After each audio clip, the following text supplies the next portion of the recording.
Hello, everybody. Welcome to the Steel Sanctuary podcast. I'm your host, David Barrow from SteelSanctuary.com. And this is my co host, David Coro. Dave, how's it going? Hey, what's up, brother? Let's start out with a little bit of the Steelers news this week, man. This Cam Sutton thing is really, really fucking sad, right? I mean, the Yeah, Lions released him today. They're going to try to take back his signing bonus. I guess he's still at large. The police haven't yeah. found him yet I haven't. after They haven't. this My man is. in the He's like wind, right? he's like Harrison Ford in The Fugitive. No, nobody can We find probably, it. should, we probably shouldn't joke about this because it's serious. No, but Uh, but I mean, I'm just saying, like they still yeah, I haven't know. found him. Like it's crazy for an NFL player to like be on the run Yeah. basically, and you can't Allegedly, find him. he threw his girlfriend out a third floor window. It's Like some serious shit, that's man. attempted murder, isn't it? Like Right? It's holy shit. crazy. It's sad. You kind of wonder about the CTE and stuff like that, and all the hits these guys take, and you know how much they're responsible for what they do. But it does make me sad because it seemed like Cam Sutton was a really nice dude, a really good dude. Everything you heard was like he's really smart, he really knew the defenses, and it's not great news. Former No, Steeler, you got to feel bad for everyone involved. Um, so there's that. The Steelers hired a coach this week, Anthony Midget. I mean, you gotta really try hard not to make the short jokes with this one, but apparently he's going to be a defensive backs coach for the Steelers. Experienced guy, good hire for the Steelers. I'm thinking. Um, I hate to say that might be it. They're not going to yeah, reach your 2025 coach threshold that you like to see from yeah. other This teams. was this was really a short notice that they were interested in a guy like this. So You yeah, had to go there, absolutely. right? You had. I put it out on Twitter that let's refrain from the short jokes, and man, my Twitter feed went bananas with the. Oh yeah, absolutely. I was like throwing bait in the water. What else do we have for news? James Pierre signed with the Washington Commanders. Um, you kind of wonder what the gunner special teams part of the Steelers is going to look like. They haven't re-signed. Who's the wide receiver that's escaping me right now? Boykin? Boykin, and they lost James Pierre now. Yeah, yeah, it's true. Maybe Boykin's just on the back burner, and they're going to do that eventually. That'll probably be right before training camp kind of thing or something like that. Yeah, I'm not. I'm sure that there's not teams that are real hurry to get Boykin mm, on their team. yeah, no, So absolutely you not. know, The Steelers' corner room is thin, like thin. They have Joey Porter Jr. and Dante Jackson, and then question marks Darius Rush, you got maybe Rush and Trice, baby. It's all part of the plan. Let's go. Yes, Dave. this I is all part of guess. the I mean, plan. Jesus Christ. I mean, between the two of them, they've got what 3 games played, 4 games played, something The like that. the con artist knows what he's doing. Okay, Okay, he's I will got three defer. aliens on his team. I You will know, defer. so we're good. It's gonna be all right. No slot corner still. Nah, we'll find one. It's okay. Dave is in full Omar Khan we trust mode. He's like, that's my guy. I'm not. I don't know. I'm all in, baby. I know you're There's shocked, but I'm all yeah, in. there's moves to be made. They need to fill out that Oh corner yeah, room a little bit. they've got a lot of moves they still need to make. I mean, I'm starting to listen. get a little nervous with Yeah, some. we're all happy with the quarterback moves and Patrick Queen. Those are great moves, but there is no center on the team right now. Like There is literally, no slot corner. you got Herbig and what Spencer Anderson. I think maybe That he yeah, might play center. and neither one of them really played Oh, I'm at sure any he's only played considerable. it twice in his entire life. Yeah, I'm just saying that apparently that's what qualifies you to be a center on this fucking team. I'm. But yeah, I mean, we've talked about it in a lot of podcasts, and my preferred route was they'd sign a veteran center and then go tackle in the draft. they could. I mean, it's not a bad strategy. I don't have a problem But with there's no more veteran centers, dude. They're that. gone. No, no. That ship has sailed, man. I was Yes, looking it at the free has. agent list today. It's horrendous. There's nobody left. Mason Cole's one of the top guys left out there. You want to That's a revisit no. that? Nope. No. Nope. I guess they could do a trade. I don't know if there's any centers available in a trade, but they've kind of backed themselves in a corner where they have to go at least second round for a center, if not first round. Look, as we sit, their top two picks, I think, have to be a center and a wide receiver. Right. I mean, Has to be. I mean, we could argue corner too. I get. Look, No, we could argue. I mean, We could argue corner, wide receiver, center, tackle. Honestly, I'm not Yeah. fine with Dan Moore. No. Yeah. We've got two, no, we don't have two tackles. I'm sorry, we don't. We have one. No. So sorry. Maybe one. We don't even know what Broderick Jones is really, Well, because they played him out of position and everything else. Yes, right. But I'm just saying, like, You know? Those four positions are where I'm kind of like, you got the whole house is on fire. I'm in danger. I'm in danger. Yes. Like, that's how I feel right now with that situation. So they're going to have to go. I think I saw some today. It said George Pickens is the only receiver on the team right now that had over 210 yards from the team last 200 year. yards Something like that. receiving. I was like, Yeah. what? Yes. I was like, good Lord. I thought Calvin Austin did better than 200 yards. No. Nope. Yeah. When you say this isn't your father's Steelers anymore, this really isn't. Kevin Colbert would have a nervous breakdown if he was going, a month into the draft without a center, without a experienced wide receiver. You gotta. And listen, 2 weeks from now, this may be irrelevant. Maybe Omar Khan, gets a center somehow, and look, Khan baby, he goes right into the danger zone. He ain't scared. He's like, let's do this. I just don't want to go into the draft. Let's gamble. I don't want to go into the draft with Nick Herbig as our number one center. And then, okay, that's fine. You draft JPJ in the first round and it's solved. But what if, some amazing tackle falls to 20? And you're like, fuck, I can't take that tackle. I got to take a center. Or some amazing wide receiver like Brian Thomas goes to 20. And you're like, boy, I really like Brian Thomas, but I got to take a center. It's not good. It's not good process, man, to be this far along. On YouTube, NSMC99 said, I'm concerned about using a first or more for Ayuk when we desperately need a center.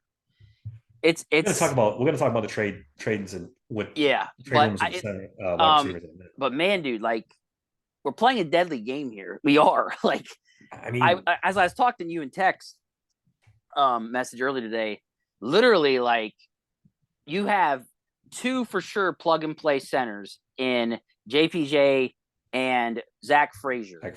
If you don't take one of them at 20, you are playing a deadly game in that second round. Because let me tell you something, almost every mock I have done, Zach Frazier is gone by the time it gets to us in that second round. And I automatically have to take Van Pran because that's the only other guy I believe that is close to already being plug and play center. You know what I'm saying? Yeah. So, man, I just don't see how they don't. And I saw, the whole thing on Twitter today, and, talking about, using these picks. They might not have a choice, Dave. They honestly might not. If they've put themselves in a corner where they may not have no choice. Like, they're going to have to go with JPJ or Frazier at 20. They're just going to have to. This team seems like they're all in for 2024. I mean, you got the quarterbacks. There's rumors you're going to try to get Ayuk or somebody like that. You're really going to go into that season with all these good players and Cedric Van Pran as your starting center? I mean, that's not good, man. I mean, I took a lot of heat on Twitter today about saying center isn't a premium position, and I still don't think it is. But I don't want a Kendrick Green reboot either. I don't want to. I'm not down for that. I'll say this to you: it's a premium one now.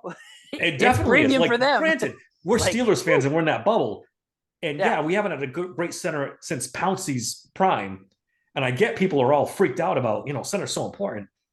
That's because the Steelers have ignored it for 15 years. That's why it's so important now. And they blew it on Kendrick Green. We thought Mason Cole was a good stopgap, but he just fell off the earth. I mean, it was a decent. Decent first year, and we were all like that. They solved it for a couple of seasons, and then he fell off the cliff. I don't know what happened to him, but it's not good process, man. You can't. I get doing all these other things, but so many veteran centers that went for relatively cheap. They probably gambled, thought they could land a decent veteran one, and it didn't work out. They won probably more money than the Steelers wanted to give. I think they thought they were going to nail the guy from Buffalo that signed with the Jaguars. I think so too. They were in on him, and it didn't happen. And then after that, it was like, well, shit. Unless they just been planning on going with Powers Johnson or Zach Frazier right off the go for a while now. That might be this. They know that probably other teams are not looking to go that route, so they should have their pick of either or 20. I'm just speculating. I'm not, I'm not sure because we've been talking to top 10 wide receivers too. So it's just like, what in the world are you doing talking to top 10 wide receivers projected? to get drafted when you pick 20. But they're just doing their due diligence probably too. But man, I just don't see a way out of this. Unless they trade, there's no other way. They're gonna have to draft one right off the bat. Yeah, I mean, they can't risk going to second round. They can't. Oh, actually, this is what I wanted to tell you. This is what I think they should do. If this is me, I think if someone wants to move up to 20, if they can flip with someone towards the bottom of the 20s, even if it's 31 or whatever, just if they could flip and go drop down and acquire more picks in either the second or the third, I'd pounce, because I still think then at the end of the first round, you still might have your pick of JPJ or Frazier. And you acquired more picks to work on going after more players. You can focus more on best available, because now you can acquire different things that you may need. That's something I think they should look at doing. It's almost something I'm hoping they do. Now that they've got themselves in this corner with the center thing, man, if you can drop down in the first round and acquire more picks on top of it, I think that's their best way to go. Yeah, I mean, again, like I said in the tweet today, center is not considered a premium position, and I got so much flack for this. It's just not.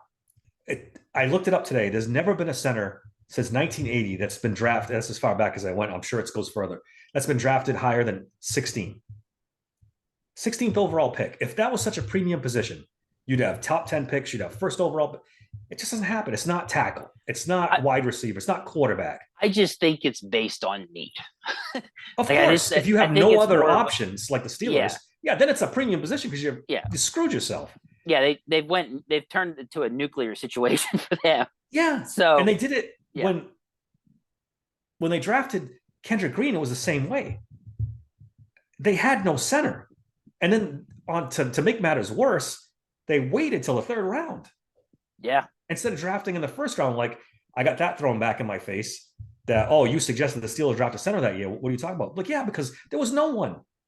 If your back's against the wall and you have no center, use a first round pick on a center. It's not great. It's not great process like I keep bringing up, because you'd rather have a tackle or an edge rusher or a corner. But if you've got no one else, then you're screwed. You got to take a center in the first round. Yeah, I mean, if you want to discuss prime positions, let's just say O-line. I think just the blind side left tackle. For most quarterbacks, that's the prime position, because you got to protect your quarterback's blind side. So, and depending on what kind of quarterback you got, but I'm just saying, like, that's tackle probably by far the more valuable. I would say tackle's probably more valuable. But then when it becomes a need, things change, and I think that's where people need to differentiate between the two. Some it's not prime, but it can be your prime position of need. Yeah, of course. Any position can be if you don't have one. And I think that's where people got to differentiate between the two. That's all. I mean, for me, right now, I'm taking JPJ or Frazier, and I'm not even thinking about it right now at pick 20. You have to. Yeah. But what if, again, the 49ers, and we'll transition into this. The 49ers say, okay, we'll give you Brandon Ayuk for a first-round pick. And what do? Say, well, fuck, we don't have a center, so we can't trade our first-round pick, but we're passing up on a 26-year-old beast, elite wide receiver. Yeah. I mean, what are you doing? You screwed yourself. And maybe they do it anyway and pray that Zach Frazier's there in a second. Yeah. Again, or you come up with that scenario I brought up earlier where you've got Cedric Van Pran on a possible deep playoff team as your center, and it's a glaring weakness. It's not good. Yeah. I just think that also you have a deep wide receiver class. I think they have a better, I would say is a CB, defensive backs. I would say that's a decent class, right? Yep. Cornerbacks, tackles, and wide receivers are deep. So the good news is that you can go with that center in the first round, and in the second round, you can have your pick of a top player, best player available, one of those positions to take to back. And you should be able to get somebody that you can utilize and all those other positions. That's why it was so important to get a third for Kenny. To get that a fourth pick down the top of the rounds was fucking huge. So, yeah, there's just no way. They got to go center now. And then after that, wherever the chips fall, to go get that wide receiver, corner, or tackle. And you've done a million of these mock drafts. I mean, particularly wide receiver, it's a drop off. It's deep, but when 5 or 6 go in the first round, then you're picking at 50 in the second round. It's I mean, you're not talking impact receiver anymore. You're talking project. Once you've got to the third round, you're like even when the Steelers pick in the second, you're not picking a guy that you can plug and play. Yeah, it's deep, but it's deep, and people are going to take these positions. Tackle, you could probably get away with in the second round and still get a decent. That's player. When, by the time you get to the third round, sometimes you're looking at one-trick ponies. This guy's got speed, or this guy's, it's just it's one. So I don't disagree with that. That's why personally, I probably would go center, wide receiver.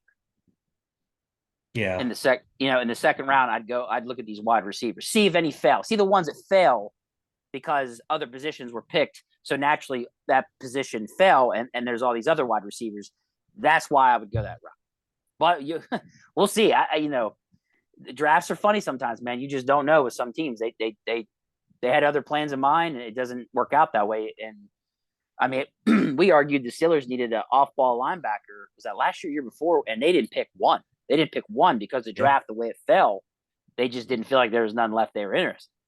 So, but plenty of DBs, plenty of wide receivers, plenty of tackles, but you only have 2 to 3 plug and play centers that you can draft. They're saying JPJ might be perennial, all pro. Yeah. Yeah. Some scouts say Zach Frazier is actually better. So I'd be worried about Zach Frazier coming off the injury. Right. But I mean, I can see that. Honestly can. But with Khan, my man, those injuries don't scare him. Yeah. No, they don't. You're right. It's a good point. They do not. Let's transition to this wide receiver rumor. It's Dave. It's white hot. You hear it all the time now. You hear Terry McLaurin. You hear Brandon Ayuk. You hear Deebo Samuel. You hear Stephon Diggs. It seems like your guy Omar Khan is, banging the bushes trying to get this team a number 1 receiver to go along with George Pickens. Let me ask you this. Which one of those is your favorite? Which one of those would you want? Wide receivers? Yeah. Would you want them to trade for a wide receiver if it cost them a first-round pick? I mean, we're talking what? Terry McLaurin, we're talking Ayuk. Name the other one. Samuel. Stephon Diggs, I've heard. Ooh, okay. Man. I've heard Justin Jefferson, which I don't think is going to happen, but it's out there in the I got to be honest. If they could avoid giving up their first this season. Yeah, I don't think not for some of these guys. What about for McLaurin? You think they could avoid it then? Possibly. I don't know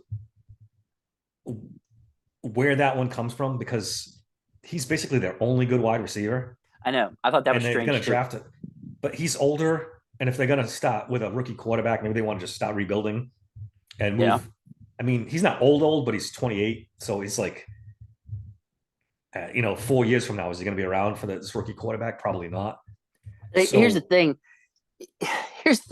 You give up that first round pick, you are really taking a chance. There's no JPJ. There's no Frazier in the second round. Yeah. So I almost feel like they can't do it, Dave. Like, I mean, you're really taking a chance here. Let's zero in. Brandon Ayuk is the guy. This guy is top 5 receiver in the league right now. He's 26 years old. If the Steelers got him for a first-round pick, and I know they turned down a pick, or it was discussed with the Jaguars, a first-round pick in Zay Jones. So say they said Calvin Austin and a first-round pick. Bro, if Brandon Ayuk is on this team with George Pickens and Muth and Warren and Najee Harris, this team's a Super Bowl contender. Honest to God, I believe and look, that. I know. And on X, I said, whatever it takes for them to become a dynamic offense. But, I sit back and I think about it, and I'm like, ugh, are they dynamic if they have a center that is a sieve for anybody to just run on through and get to the quarterback? I don't know. We're talking about two quarterbacks that held onto the ball longer than anyone. Yes, that's a good point. So which means isn't tackle just as important? Yes, if not more. Yes. So, but there's more tackles in this draft than there is centers. So, it's a dilemma. I'm gonna tell you this right now. If I trade for Aiyuk and I give up that first round, right? You'll bet your ass that second round, I'm trading up to guarantee I get one of three. That's a good Zach Frazier, JPJ, that's a good point.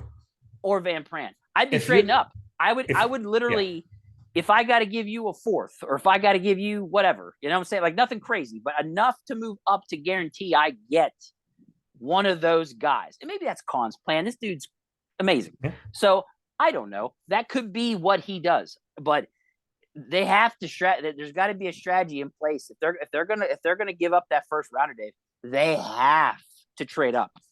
If they get Aiyuk with a first round pick, then you give up whatever you have to get up and get Zach Frazier in this. I don't care if it's a third, because nothing else matters at that point. Yep, you're right. Done.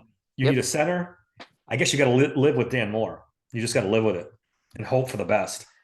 Well, I mean, you could still sign some guys to challenge him. Maybe you could you could probably do that. But I'm talking draft wise. Because here's my point.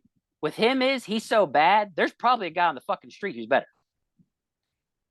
I mean, there's a lot of guys have been signed now that they probably should have poked at. You know, that could have maybe helped them at tackle. I've been saying this since the day the season ended. I think the Steelers like Moore a hell of a lot more than the rest of us do. And they're going to go into the season with Dan Moore at left tackle and Broderick Jones at right tackle. But I'm on record, man. If Aiyuk, there isn't much I would turn down to get that guy. He's that good. He's young. Good. You're right. The other problem is, we should bring this up too. This guy's going to cost you between 25 and 30 million a season. That's the kind of contract he's looking for. The only thing that worried me with Aiyuk was that he does get injured. Not as much as Debo, though, right? I don't know. They both get injured a lot, it seems like. You got to remember, I've had these guys in fantasy and everything else. So, I notice when they get hurt. And they've gotten hurt a lot, it seems like. Oh, you know what? I should have looked up that website that showed, their injury projections. Yeah. So that'd have been a good thing to look up. Let's see how many games he has missed. Yeah, bro. He played 12 games his rookie year. Then it's 17, 17, and 16 the last 3 years. Okay, that's good then. All right. So he's only missed one game in 3 years. Okay. Back-to-back 1,000-yard seasons. And this is on a team where they got weapons all over the place. They got to share the ball with everybody. I know Deebo Samuel's been hurt a lot. Yeah, Deebo Samuel's the guy I would not trade for. But I could have sworn Aiyuk's been hurt a lot too, but maybe not. Deebo. Has Aiyuk always played with the 49ers, or did he play for anybody else? No, he's only 4 years. I could have sworn he's been hurt more than this. All right, well, hey, that's a good thing then. Well, look, like I said, you're really playing fire here. If they do it, if they pull the trigger and they go after him or any of these other guys and they give up that pick 20, they got to trade up in the second round. They have to. I agree with you 100%. You do whatever you have to get Zach Frazier in here. But if they end up not giving up that first round pick, say they don't even go get anybody, then I would trade down. I would trade down towards the bottom of the first. I would agree. Acquire more picks, and man, just go after best player available in the need department, if that makes sense. I don't love this draft that much. I don't know if you've noticed it doing the mocks. After round 2, it gets kind of weak. I'd rather get a pick in 25 if they trade down. I would say there's in the top 3 rounds, there's some picks. It's pretty good. Especially wide receiver. Like I said, a little more one-trick pony-ish. Yeah. But at the same time, I'm like, okay, but if you get that guy, and he's, Mike Wallace was a one-trick pony. Guess what? He did really well for the Steelers. Really well. Yeah. So, it's one of them things. But because of the fact there's a plethora, if you will, of certain positions that are deep, then hey, all right, go with that route with getting your center. And then let the chips fall where they may and do your thing. But those are my strategies, Dave. Those are my strategies right there that they have to go with, or at least I would if I was them. Because it's too bad that they painted himself in this corner and couldn't get that guy Mitch Morse done and be done because with it's that, right? Or we're going with Nick Herbig at center. How do you feel about that? I honestly, Dave, I don't even know. He hasn't played much center. He could be a perfectly serviceable, better than Mason Cole center, and they'd be fine. I don't know, man. Maybe they think he's good. Maybe they think he can be all right at center. Yeah. And we talked about this last week, and I know you don't like this. Maybe they think they can move James Daniels and sign a guard. No, it's not that I don't like it. I fucking hate it. Like I hate it. Like I'm so sick of it. Yeah, I really am. I tend to agree with you with this. I think it's, and I heard somebody else. It was the John Ledger podcast. The guy from PFF. He was talking about how it rarely works. People talk about moving offensive linemen around like it's easy. It doesn't work. It doesn't work for the Steelers. It doesn't work for other teams. Once in a while, you get a guy that's really good that can do anything, but for the most part, moving these offensive linemen around doesn't really work. A Swiss Army knife. It's okay.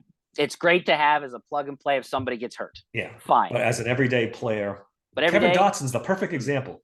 He was He was a left guard in college. They moved him to right guard. He was never the same. He went to the Rams. They moved him back to left guard. Maybe it's vice versa, but he didn't play in his natural guard position. The Rams moved him back to his natural guard position, and he became a nearly Pro Bowl player. Right. In Crazy. One season.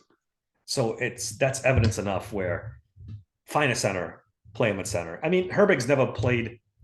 He's never started at any position for very much, so maybe he's still flexible. I don't know. It's going to be wild. Yeah. For the record, to wrap up this wide receiver thing, I don't want anything to do with Stefon Diggs. He's 32, 31, going to be 32. He's a pain in the ass. And I was just about to say, you've got one of the best quarterbacks in the league. And you still find a reason. He's still humming over there. Mad at the world. Like I don't know. I get the frustration. They've had a really good team and they probably should have made it further than they did. But my man, you could have it so much worse. Yeah. Like I don't think he understands. Yeah, you could have way he's worse. A diva. He's a diva. Oh, and that's Terry like McLaurin. The shit about the Steelers should sign Odell Beckham Jr. Oh, stop it. Oh, stop I'm like, who's that? Pro Football Talk there.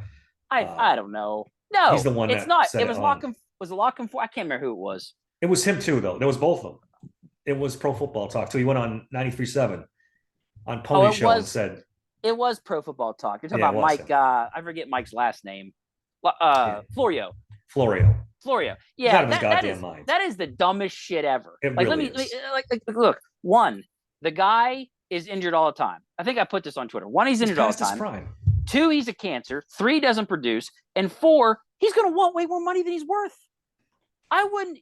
No, that's a no. I would pay him to stay away from my team. Let me just put it that way. That's a no. Terry McLaurin's the wild card in this. If you could get him for a second round pick, I guess that's the way to go. The dude's still good. I would love it. Like he's the one I think they could get without giving up the first round pick. I like him. He's a good wide receiver. I did a post this week. I think he's had 4 straight 1,000-yard seasons. And with the quarterbacks they've had in Washington, that's a freaking miracle. Right. Now you put him across the way from George Pickens. Yeah. Now my man's probably going to even produce better because people got to worry about George more than they do him. But it's a nightmare scenario for these defenses because now you're contending with 2 wide receivers that are legit, and we don't really miss a beat not having DJ. Yeah, and he signed for 2 more years. You don't have to break the bank like we. Dave, I can't.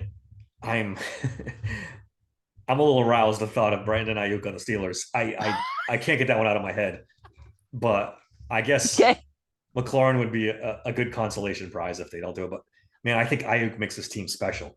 What about Justin Jefferson? I mean, if they pulled off something like that, well, that's stratus. That's would you say that's ranked? But that costs more than Ayuk. Or are they about the same? Yes, that would cost you more, I think. Just he's a free agent.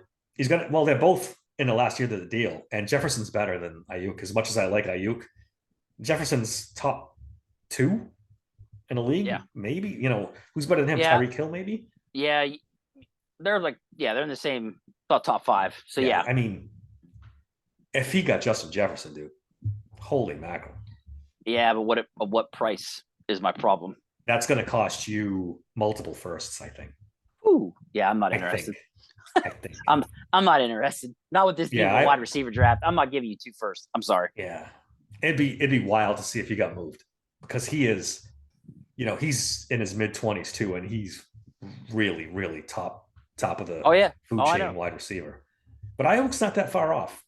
So if you could get him for one first, I'd have to do it. Well, I'm all in.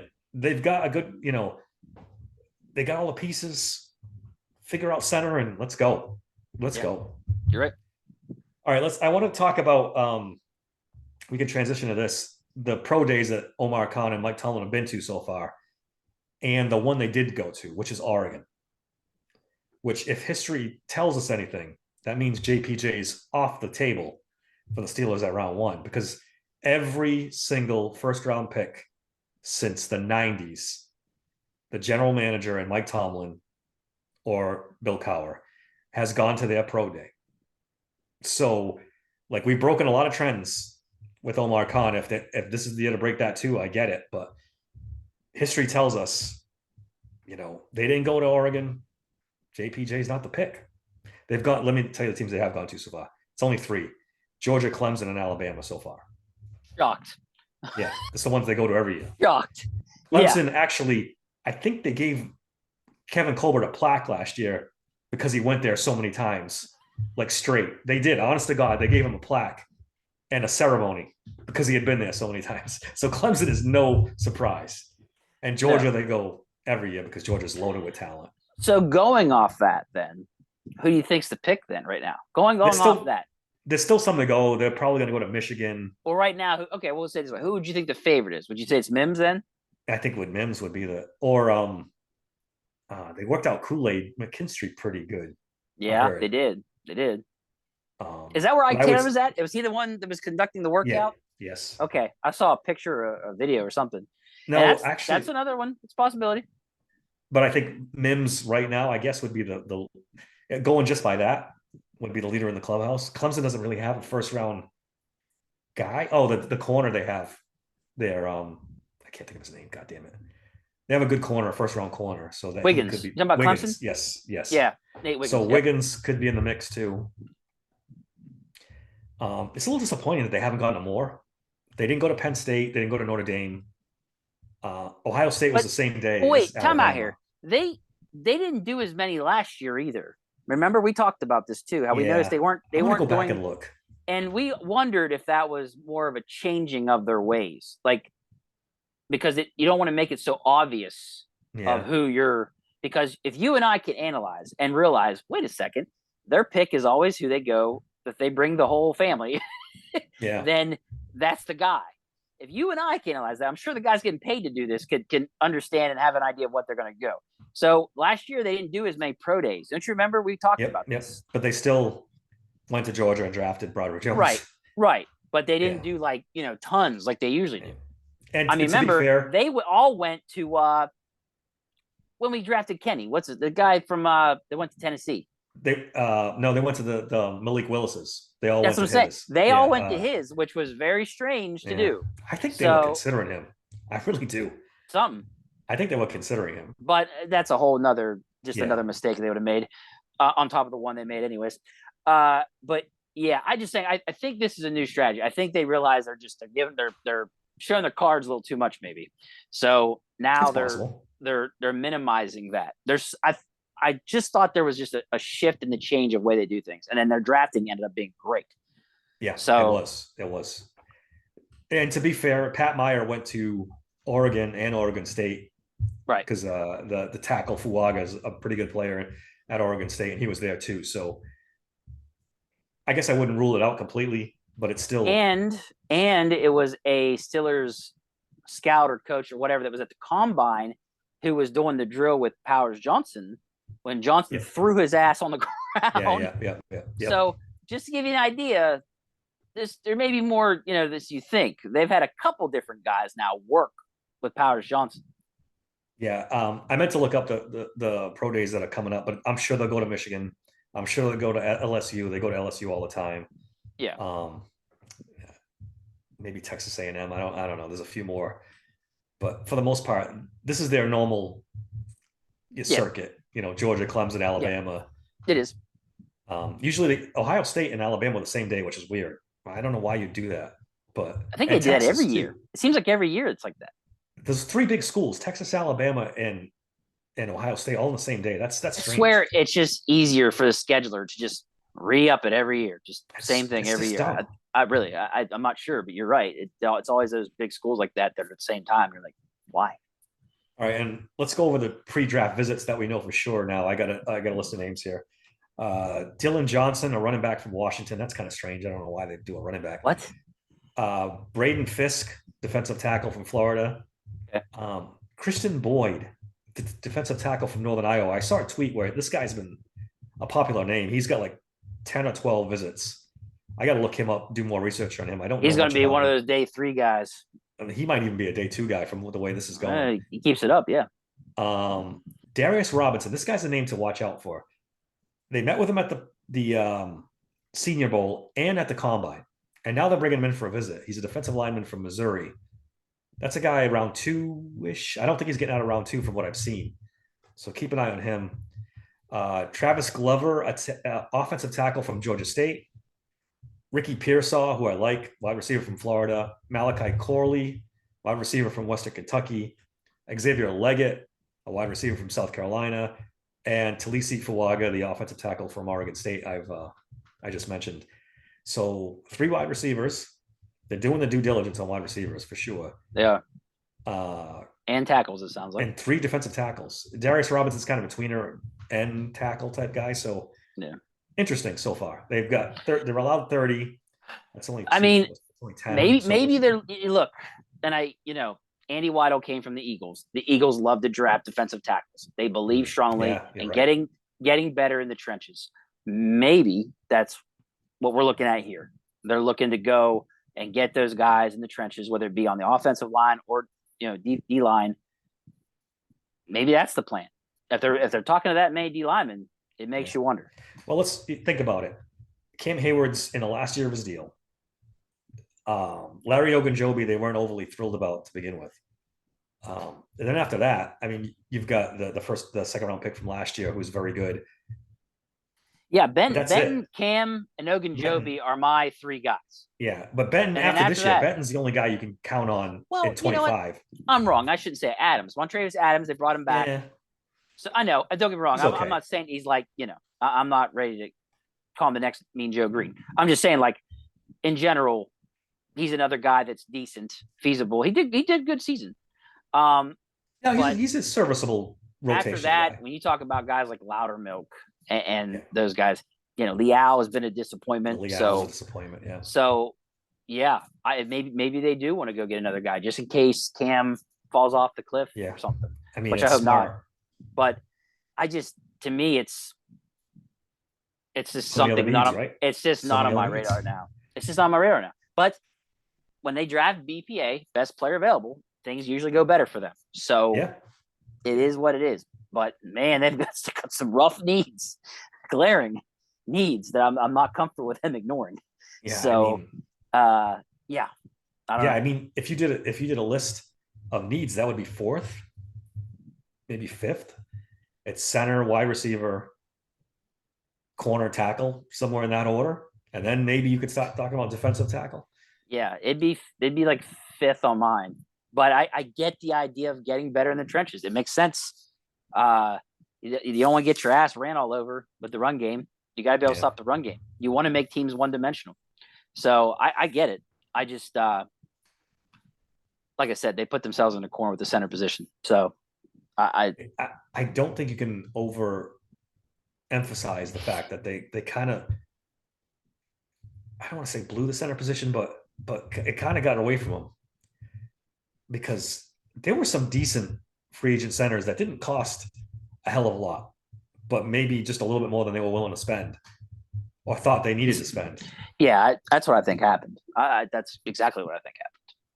So for all it's to me, it's the only real, for me with Khan, that's the one thing that I'm like mad at him about right now, is just that the failure to land some kind of, serviceable center before the draft. Unless, like I said, Herbig's the guy and we just don't know. Yeah.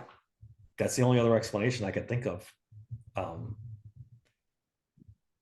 And really, too, Dave, he's also painted himself in the corner in the wide receiver position too, trading Deontay Johnson. And there's nobody out there now for free agents. You got to make a blockbuster trade. or again. And speaking of Boyd, like, how much money does Boyd want? Know. My man's got to come down, or he's not going to be. He's not going to play. Yeah, what does that guy think he's worth? Like, he's too good a receiver to still be out in the market. I got to be honest, I thought this was going to be a done deal quick. Like, I thought he'd come home and, on a decent deal. But I didn't think he'd want like bank. Are you kidding me right now? Yeah. I think I told you he's got 1,000-yard season, right? Didn't I tell you that? Yep. Like, bro, you've been in the league for 6-7 years. You got 1,000-yard season. And you want big time money? Get the hell out of here. You're in your late 20s now. You're not like a young chicken anymore. And you've been a third receiver for how long now? Like, what were you? I don't know what the guy was expecting, and he really thought the Steelers were going to hand him top money or something. Like, I don't. We're not in there. We don't know what the negotiations are, but like, get the fuck out of here, dude. Like, you're not getting big money. If you thought that, then I don't know what he was thinking. It's pretty clear he's the best wide receiver out there, and he's been like that for a while. I mean, even Josh Reynolds signed with the Ravens there. I meant to bring that up earlier. So he's off the market. So now we're a week and a half into free agency. Tyler Boyd should not be still out on the market. There's guys that have been signed that are not as good as Tyler Boyd. I mean, and here's the other issue too. Money. And this is just as we speak. That salary cap is not great for the Steelers. They're down now to what, around 15 still? 14? So somewhere around there. They don't have a lot of cap to work with. Remember, the draft's coming up, guys. So like they're gonna have to save about what, $5 to $7 million for that. I think it's about 7. Yeah, it's a good number, $5 to $7 million for the draft. So I don't know, man. I'm waiting for the restructure. They can still do Cam, they can still do Highsmith, they can do TJ again. If they needed money, they could go out and get it. Yeah. It's just it's what we talk about it every week. If you restructure Cam and he ends up not being able to make it past this season, you get dead cap money, which sucks because it's always they're not going to want to have too much of that. Yeah. So I don't know. It's interesting. I had hoped by this pod we'd have a center and maybe a trade for a wide receiver by now. It seems like the offseason slowed down a little bit. I don't know. Again, the center position, even the guy like Brian Allen that was cut by the Rams, supposedly he's got some injury concerns too. So it's like, right. Connor Williams, forget him, throw him out the window. Yeah, it sounds like he's really messed. Yeah, until the summer, until they know for sure he's decent. So yeah, it's draft or like I said earlier, trade. But who's see. Got a center they can move. He'll work his magic. Let's give him time. Give him time. I'm willing to give him the benefit of the doubt because he's done great in the year and a half he's been the general manager. So we'll wait and see. I don't care if I'm playing center. If he gets Brandon Ayuk, I'm good. I can't do any worse than Mason Cole. Well, Kendrick Green anyway. Yeah, it was rough for sure. All right, Dave, that's all I got. Unless you got anything else. No, that's it. Been a quiet couple of days for the Steelers, believe it or not. All right, you can follow me on X at SteelersSank16. Email the show at daver@SteelersSanctuary.com. Subscribe to the podcast and our YouTube channel, guys. That helps us out tremendously. We can't thank you enough we're really catching fire on YouTube. It's been great. Dave, give me stuff and let's get out of here. It's all right. Somebody's lighting off fireworks outside or something outside my house. I saw you looking around like you were. Yeah, like I was like, am I hearing that? All right, yeah, you can find me at X at DMC3SSP. You can find me on TikTok at Steelers Sanctuary Podcast or at SteelSancPod. Don't forget, guys, I got the sports books if you're into that kind of stuff at signupexpert.com/nothingness. I just uploaded my first episode of the Hodgepodge of Nothingness podcast today. It's back. Right. Let's go, Buccos.